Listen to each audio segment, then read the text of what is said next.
معزز سامعین و سامعات، اللہ تبارک و تعالی نے رمضان المبارک کا مقدس اور عظمت والا مہینہ ہمیں عطا فرمایا ہے، تو اس مہینے میں انسان چند معمولات کا اہتمام کرے اور اپنے رمضان کو قیمتی بنائے تو یہ سب سے بڑی تیاری ہے۔ سچے دل سے گناہوں سے توبہ اور استغفار کرے، روزہ رکھنے اور تراویح پڑھنے کا اہتمام کرے اور بغیر عذر کے اس کو ترک نہ کرے۔ رمضان المبارک اور خاص کر روزے کی حالت میں ہر قسم کے گناہوں سے اپنے آپ کو محفوظ رکھے۔ فرض اور سنت نمازوں کے علاوہ اشراق، چاشت اور اوابین، صلاۃ التسبیح، تحیۃ المسجد، تحیۃ الوضو اور تہجد کے نوافل کا حسب سہولت اہتمام کرے۔ نیک صحبت کا اہتمام اور بری صحبت سے پرہیز کرے۔ جس قدر ہو سکے قرآن مجید کی تلاوت کرے۔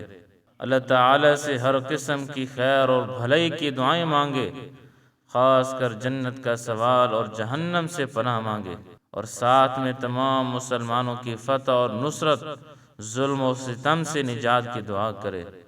جو حضرات اس دنیا سے چلے گئے ہیں ان کے لیے سنت کے مطابق ایصال ثواب اور مغفرت کی دعا کرے۔ چلتے پھرتے مختلف اذکار مثلا لا الہ الا اللہ اور استغفر اللہ کا اہتمام کرے اور درود شریف کی بھی کثرت کرے۔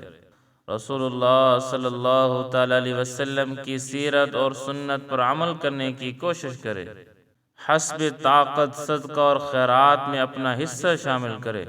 رمضان کے آخری عشرے میں عبادت کا زیادہ اہتمام کرے۔